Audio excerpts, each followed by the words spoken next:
much food do you get given? We are given 12 kilograms of maize grains. How often is that? For 1 month, and 1 liter for cooking oil, and then 3 cups of beans. Do you have any soap? We don't have things like soaps, and then these sanitary pads for girls and these women. It's not there.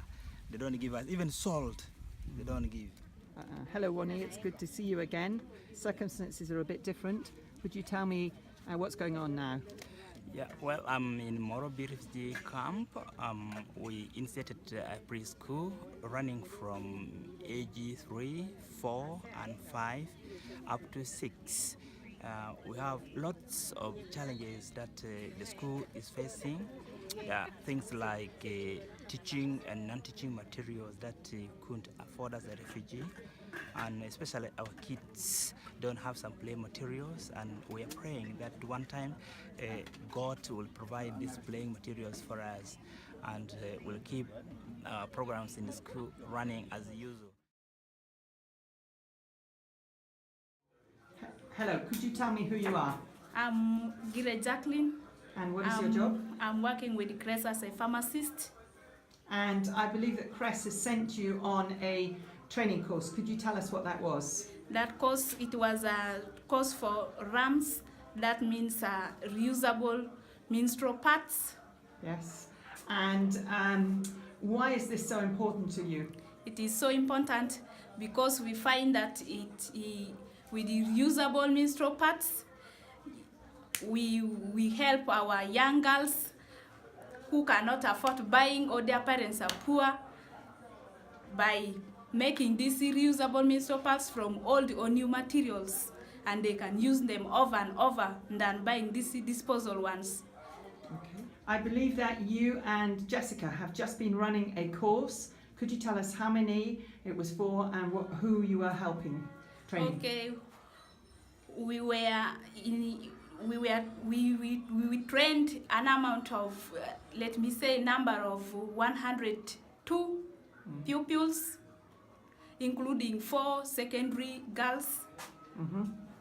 And what happens to these girls if they do not have the reusable pads?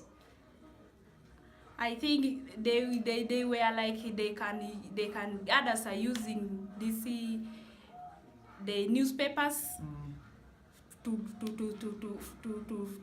make their days of menstruation. Others find it, or if they can find things like papers, their books, they use them. So they find it is very important when we introduce RAMs.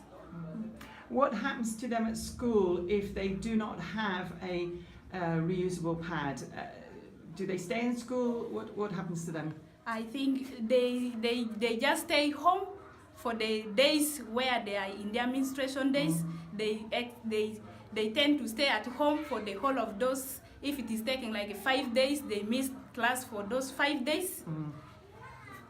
Okay, thank you.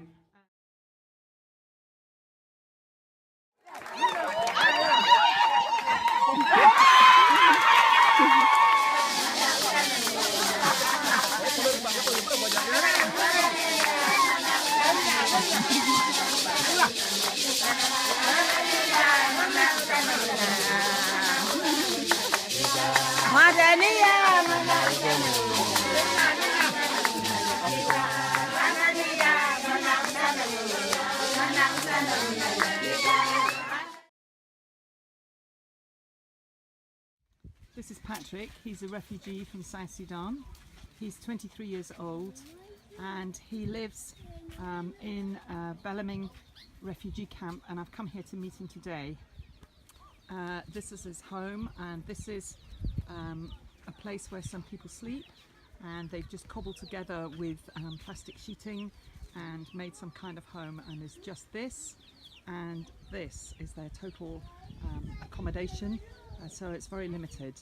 Patrick, what is your biggest challenge for you personally here in this camp? Yeah, the biggest challenges I'm ever having here, as I've told you earlier on, I think I'm just idle, yet I've also completed a level that, of course, if there are other opportunities, well, I've also sustained my life with. But at the moment, because of this current situation, I think I'm just I'm idle. I don't have anything to do, yet I'm capable. So Patrick, have you eaten today? Yeah, I've eaten, but the problem is now, as you have heard from my brother, that we are almost clocking 2 months without receiving our ratio. So those days we used to help ourselves with eating porridge, more especially in the morning, and then at around afternoon there, we just eat the lunch. But today, I've just come to learn that nowadays we are only depending on lunch only. We don't have something to eat at home. Can you tell me whether these crops are going to make any money for the people that have grown them? Yeah, these crops, when they are grown enough, they can make money. But at the moment, because there are no seedlings and there are nothing that we can do, we only do it to supplement our diet at home, because life is difficult. We only depend on beans as the main source of food, where changing diet becomes a problem. And this is a little of the crops that we are using to change our diet. It's not enough. It's 20 by 30, which could not be enough. It's only for building shelters that we can stay in. Tell me about hunger. Is hunger a problem here? Hunger is a big problem here, because the resource that is given is not enough to sustain people. And as I talk now, we are clocking 2 months without receiving food, and many homes are going hungry without any food, because we depend on food that is supplied to us. And when it is not brought, we find ourselves in a lot of challenges, especially like small children. In most cases, we see them desperate, and we really feel stress in our minds, because we have no any other way to get food to sustain our lives here without unless when we are given any support from the UNHCR when they will bring food.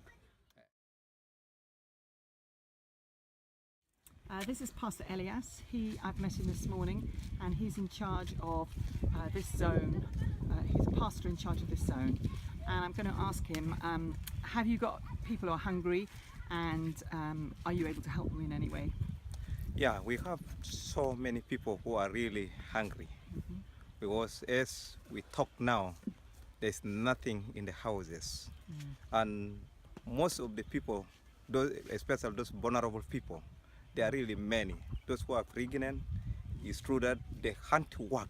They can't go even a distance to get food as other people used to run from other farm to other farms. But here in my zone, things are really difficult for many of my people. And the sex also cannot help them, because we don't have anything that we can support these vulnerable people who cannot get food. So we really feel that these people need help, but we cannot help them because there's nothing at our hands as a SACS.